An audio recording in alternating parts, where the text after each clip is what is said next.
దావీదు తన ఇంట నుండి ప్రవక్త అయిన నాతానును పిలిపించి, నేను దేవదారు మ్రానులతో కట్టబడిన నగరులో నివాసము చేయుచున్నాను.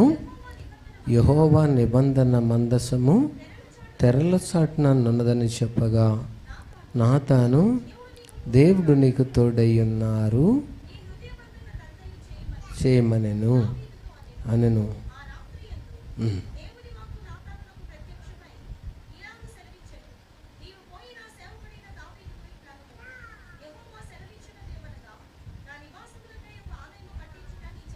చాలు.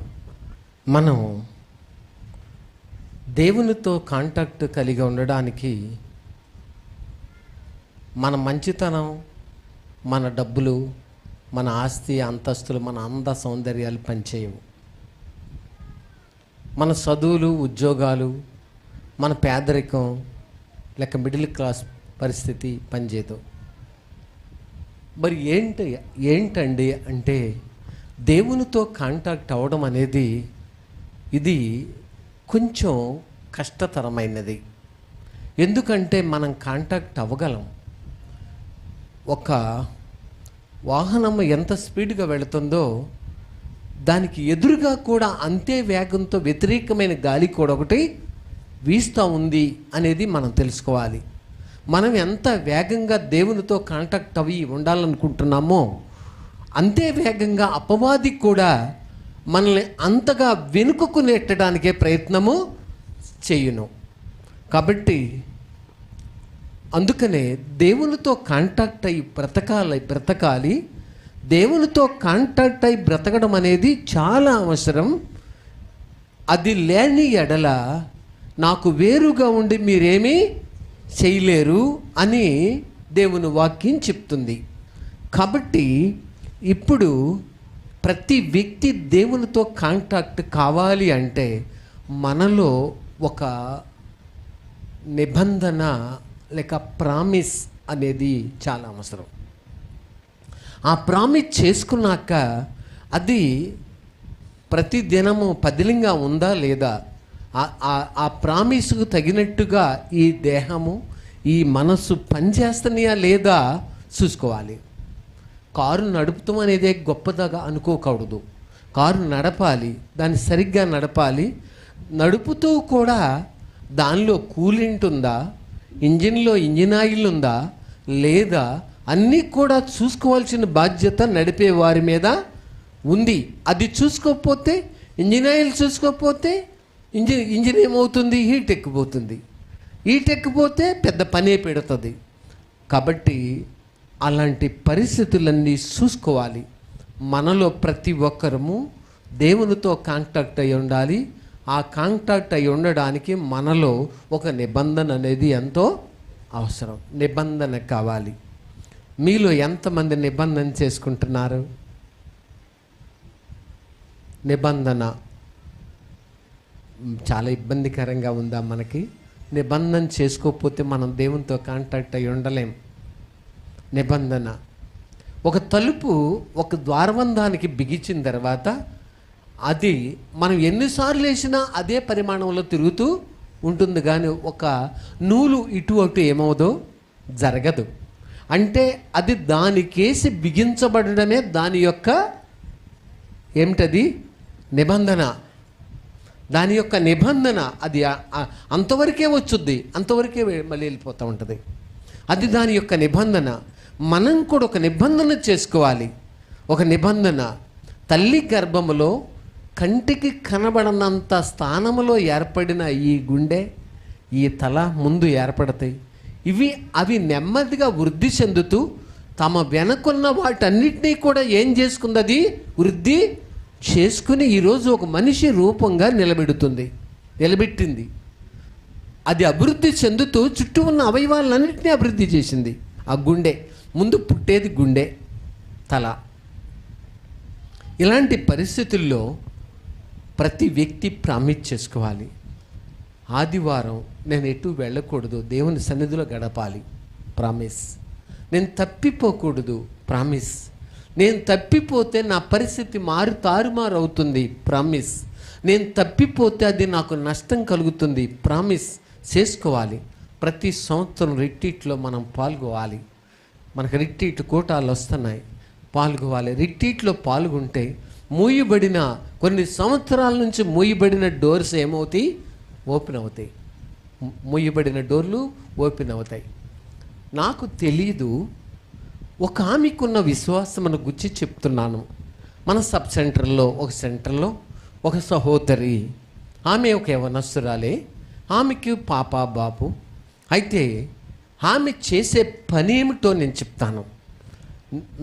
నేను ప్రార్థన చేయగానే ఆమె వచ్చి ప్రార్థన చేయించుకునే సమయానికి ఆమె చేసే పని ఏంటంటే, తాను నాకు ఒక అరగజం దూరంలో మోకరిస్తారు.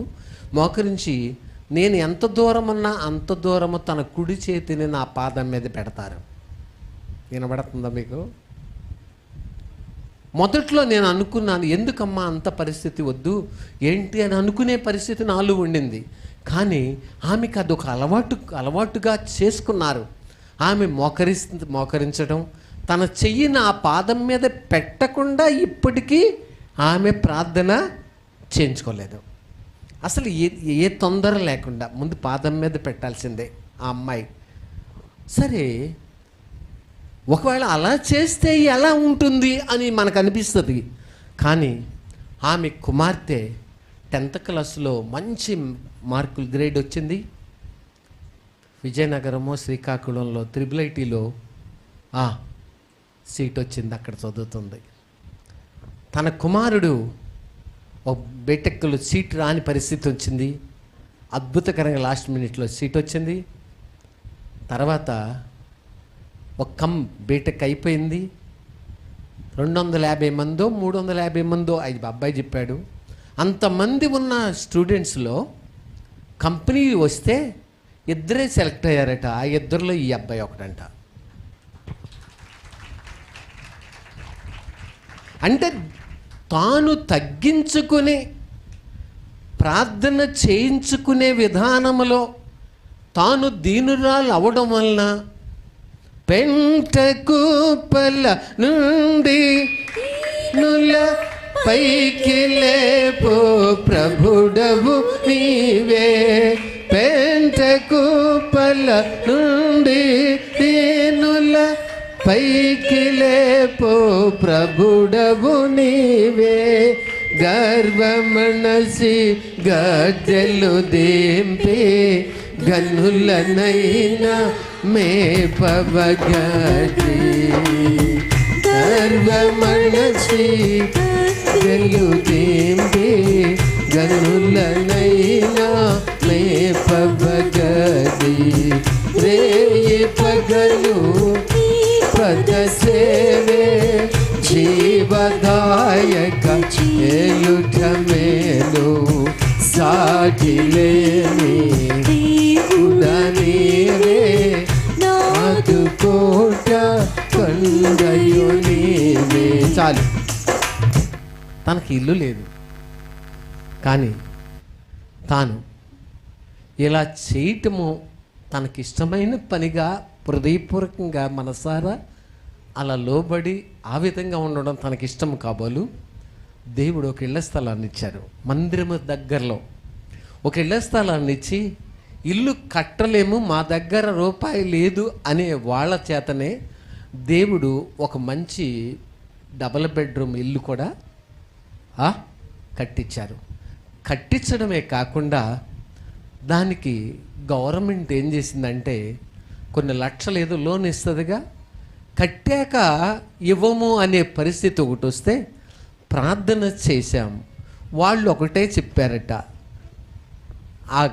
దానికి ఏ విధమైన పెయింట్ పైన వేయకు, లోన్ వచ్చే వరకు అన్నారట. అలాగే ఆగారు. ప్రార్థన చేశాం. దేవుడు మరి గవర్నమెంట్ ఇచ్చిన లక్షలు వచ్చింది. అమౌంట్ వచ్చిందా? వచ్చింది. వచ్చిన దానిలో మరి ఆ అమ్మాయి మనసు ఏంటో నాకు తెలీదు. వచ్చిన దానిలో ఒక మంచి అమౌంట్ తీసుకొచ్చి దేవుని సందులో నా చేతులు పెట్టేసింది.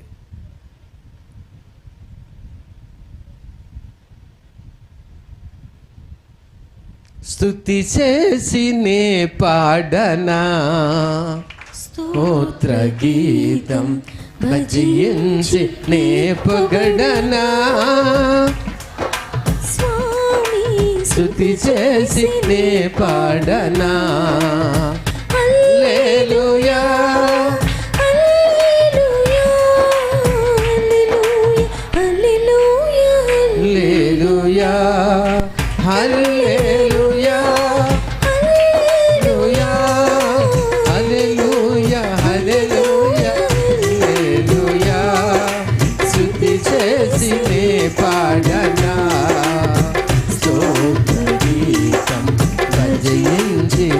పొగడనా, స్తుతి చేసి నే పాడనా. చాలు. చూసారా, ఇప్పుడు తాను తీసుకున్న నిర్ణయము తన కుమార్తెను ఎక్కలేనంత ఎత్తైన కొండపైకి ఎక్కించింది. తన కుమారుడు బేటెక్ అయిన తర్వాత ఒక రోజు కూడా ఖాళీ లేని విధంగా ఒక కంపెనీలో జాయిన్ అయ్యే అవకాశాన్ని దేవుడు ఇచ్చారు.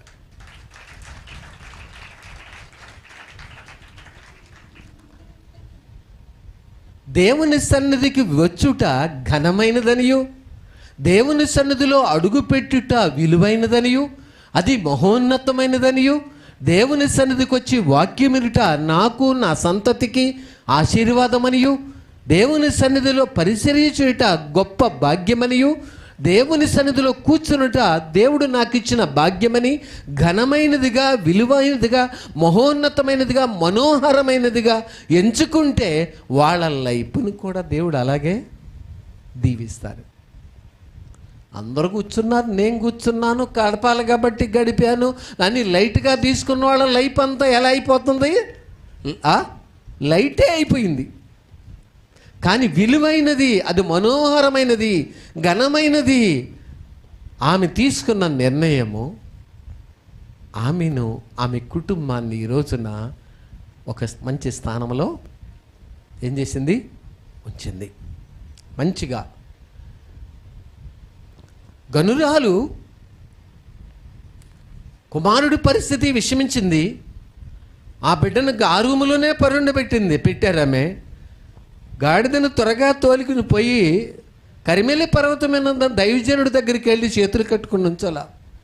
ఏం చేస్తున్నారు? ఆమె కాళ్ళు పట్టుకుని గట్టిగా పట్టుకుని వదలమన్నా వదిలే పరిస్థితి లేకుండా ఉండినప్పుడు, బ్రతుకుట క్రీస్తే చావైన మేలే, బ్రతుకుట క్రీస్తే చావైన మేలే, క్రీస్తుకు అత సాక్షిగా మారేదా, క్రీస్తుకు అత సాక్షి మారేదా, పౌలు వలె సాగేదా. చాలు. కాళ్ళు పట్టుకుని దైవజనుడి యొక్క దగ్గర తన్ను తాను తగ్గించుకుని వచ్చి తర్వాత మృతి చెందిన తన కుమారుణ్ణి సజీవుడిగా తన ఇంటిలో ఆమె చూశారు.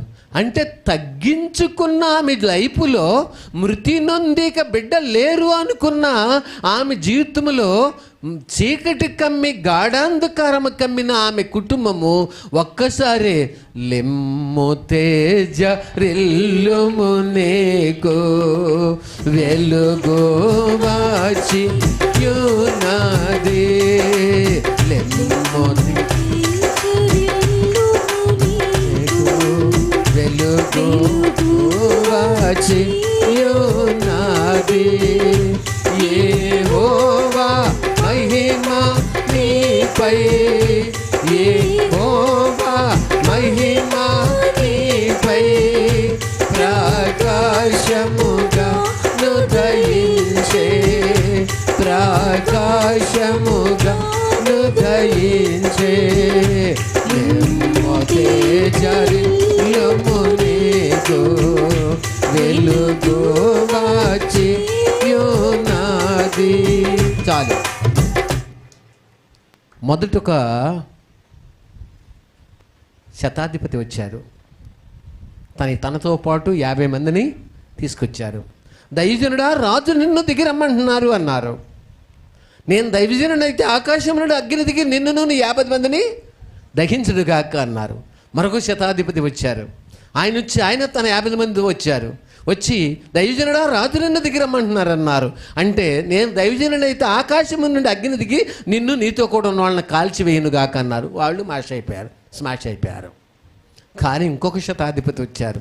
ఆయన ఎవరంటే దీనుడు, విధేయుడు, విశ్వాసమును కలిగినటువంటి యోధుడు కావాలి. ఆయన వచ్చి ఏం చేస్తున్నారు? నేరుగా దైవజనుడి దగ్గరికి వెళ్ళి, అయ్యా, గత చనిపోయిన వాళ్ళ ప్రాణముల వంటి ప్రాణములుగా నా ప్రాణమును ఉండనీయవద్దు అని చెప్పి ఏం చేస్తున్నారు? తన్ను తాను తగ్గించుకుని ఏం చేశారట? ఏలియా ఎదుట మోకాళ్ళుని, దైవజనుడా, దయచేసి నా ప్రాణమును నీ దాసులైన 50 మంది ప్రాణమును నీ దృష్టికి ప్రియమైనదిగా ఉండనిమ్మని వేడుకుంటే ఏమన్నారు దేవుడు? యెహోవా దూత వానికి భయపడక పరలోకమే ఈ తగ్గింపు జీవితానికి ఏమైంది? పరలోకము నుండి దేవుడు తన దూతను ఏం చేశారు? ఒక వ్యక్తి తగ్గింపు జీవితాన్ని చూసిన దేవుడు ఆయన దూతను పంపి, దైవజనుడినే నువ్వు ఏం చేయాలి? భయపడక వెళ్ళుము అని చెప్పి మాట్లాడిన సందర్భాన్ని మనం చదువుకున్నాము. మాట్లాడే దేవుడవు నీవు, మాట్లాడని ఇవి చెట్టువు నీవు కావు. మాట్లాడే దేవుడు. అన్నోరు ఉన్నవాళ్ళు పాట పాడాలి, చేతులు నోడు చెప్పడం చాపు నీవు పాడాలి. కన్నీరు తుడిచావు నీవు, కోసం వచ్చావు నీవు. కన్నీరు తుడిచావు నీవు, మా వ్యాధి బలహీన లోనా, వ్యాధి బలహీన సమయాలలోనా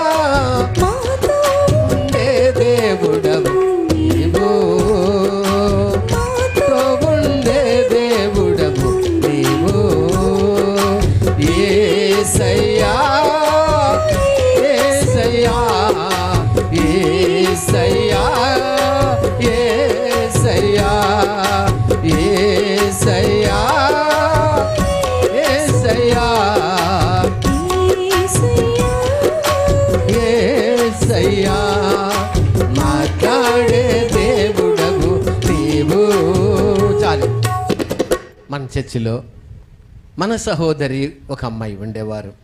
ఇక్కడే అద్దెకుంటూ ఉండేవారు. ఆ అమ్మాయికి ఒక పని అప్పగించారు సేవకులు. అమ్మ, ఈ అడ్రస్లన్నీ బుక్లో రాయాలి అని చెప్తే అడ్రస్లన్నీ ఏం చేసిందండి? బుక్లో రాసింది. 500 600 అడ్రస్లో, లేక కొన్ని ఇంకా తక్కువ ఎక్కువ రాశారు. రాశానని గర్వించే మనసు లేదు, అతిశయించే మనసు లేదు. ఆయన పనిలో నిమగ్నమైన ఆమెను దేవుడు, ఆమె విషయంలో దేవుడు ఏం చేశారో చూద్దాం. ఒకానొక సమయంలో తనకు గర్భం ధరించారు. తాను గర్భము ధరించిన తర్వాత ఇంకా నాకు కన్ఫాము, ఇంకేం ఇబ్బంది లేదు అనుకుని సమయంలో సడన్గా ఆమెకు అబార్షన్ అయ్యే సూచన కనబడింది. సూచన కనబడగానే నేను సేవకురాలు చర్చి ఆ చివరను కూర్చున్నగానే అమాంతంగా వచ్చి నా 2 కాళ్ళు పట్టుకుని వదలకుండా అలాగే ఏడుస్తూ పశ్చాత్తాపడుతూ ఉంది అమ్మాయి. నేను సేవకురాలు వైపు చూసి, ఏమ్మా ఏంటి పరిస్థితి ఏంటి అన్నాను. అదేదో తర్వాత చెప్తాను, ముందు ప్రార్థన చేయండి అన్నారు. ప్రార్థన చేశాను. ప్రార్థన చేయించుకున్న తర్వాత అబార్షన్ సూచనను దేవుడు ఏం చేశారు? దూరము చేసి కంటికి కనబడ నీవెన్నియో, చెవికి వినబడ నీవెన్నియో. కంటికి కనబడ నీవెన్నియో, చెవికి వినబడ నీవెన్నియో. హృదయ గోచరము కాని వెన్నియో, సీత పరిచితి బలాకై. చాలు. దేవుడు ఒక నిలబెట్టేశారు. అబార్షన్ ఛాన్స్ లేదు. ఇక దేవుడు ఒక బిడ్డనిచ్చారు. ఆ బిడ్డను దేవుడు ఒక మంచి కాలేజీలో బిడ్డకి చదివించారు. ఆ బిడ్డ కాలేజీ చదువు పూర్తి కాకముందే, ఒక సంవత్సరం ముందే కంపెనీ వచ్చి అతను తీసుకుని వెళ్ళిపోయింది. మంచి శాలరీ ఇస్తుంది. ఈ రోజున మంచిగా ఇబ్బంది లేకుండా ఒక బుల్లెట్ మీద ఏం చేస్తున్నాడు? చెయ్యేస్తారేంటి? బుల్లెట్ మీద ఏం చేస్తున్నాడు? గిరగిరా తిరుగుతున్నాడు. అవును కదండి? ఎవరా ఎవరా అనిపిస్తుంది మీకు. ఆలోచిస్తే నెమ్మదిగానే మీకు దేవుడు ఏం చేస్తారు? తెలియజేస్తారు. కాబట్టి మనిషి చేసే పనికి ఏముంది? ప్రతిఫలం ఉంది. తగ్గించుకున్న దానికి ఇంత ప్రతిఫలం ఉందా? తగ్గించుకుని ప్రార్థన చేసే ప్రతి మనిషికి ఇంత దీవెన ఉంటుందా? ఉంటుందనే వాక్యము చెప్తుంది. తన్ను తాను తగ్గించుకున్నవాడు హెచ్చించబడును. తగ్గించుకున్న వారికి ఇంతగా దేవుడు హెచ్చిస్తారా? ఖచ్చితంగా హెచ్చిస్తారు. తగ్గించుకునే మనసు, లైట్గా తీసుకునే మనసు ఉంటే లైఫే లైట్ అయిపోతుంది.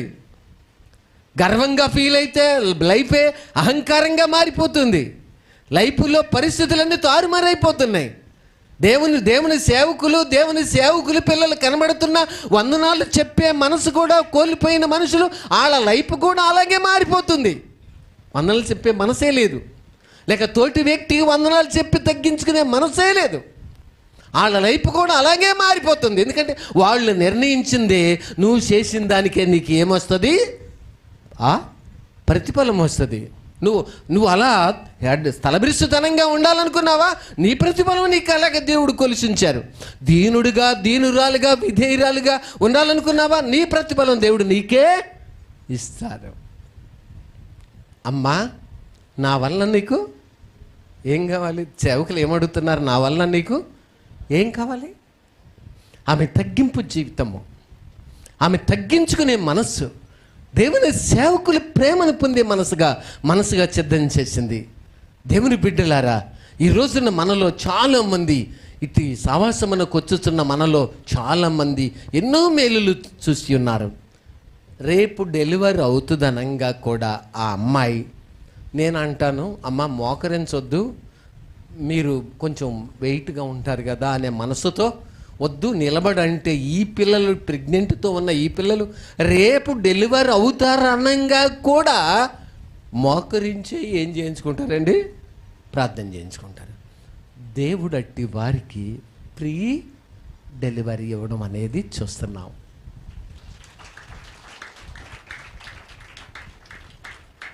ఎందుకు అలా జరుగుతుంది? ఎందుకు అలాగా వాళ్ళ మనసు అలాగా ప్రిపేర్ చేశారు? ఎందుకు అలా లోబడే విధంగా సిద్ధం చేశారు? అవును, కొంతమంది మనసు ప్రామిస్ చేసుకున్నారు, మేము ఆదివారం ఎక్కడికి పోము, దేవుని సన్నిధికి పోతాం, ప్రామిస్.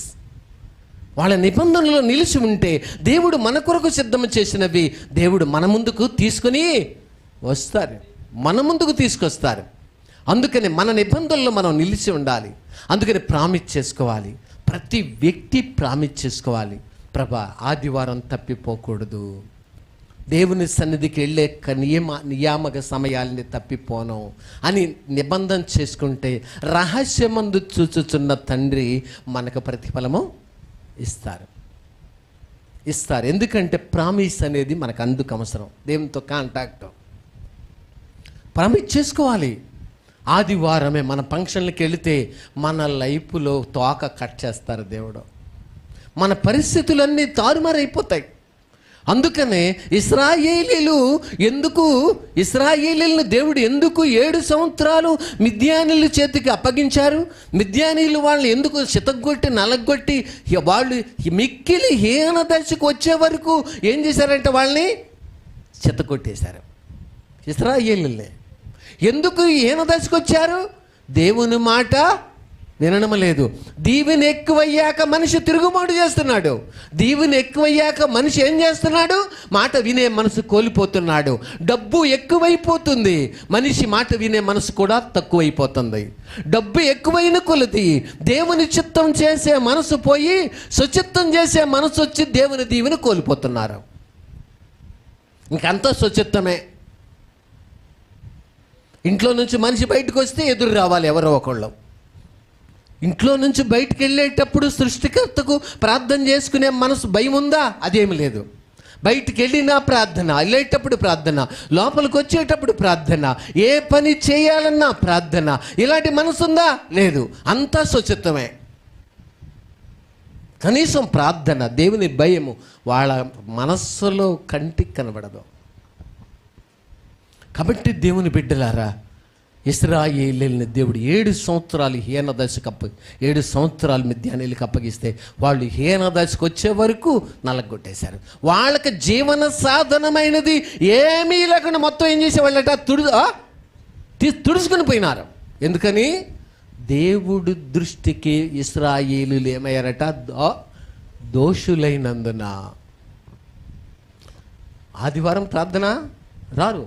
ఎందుకంటే వాళ్ళ పరిస్థితి అలాంటిదే. డబ్బు ఎక్కువైపోయింది, ఇంకెందుకు వస్తారు? వాళ్ళకి ఈయన దశ మారి ఐశ్వర్య దశ వచ్చేసింది. ఇంకెందుకు దేవుడు? ఇక ప్రార్థన లేదు, వాక్యము లేదు, సమయం పాటించే పరిస్థితి లేదు, భక్తి లేదు, ప్రార్థన లేదు, వాక్యం లేదు, ఉపవాస ప్రార్థన లేదు, నియామక కూటమి లేదు. ఇక ఏం అవసరంలా, ఇంకా డబ్బు ఉంది చాలు.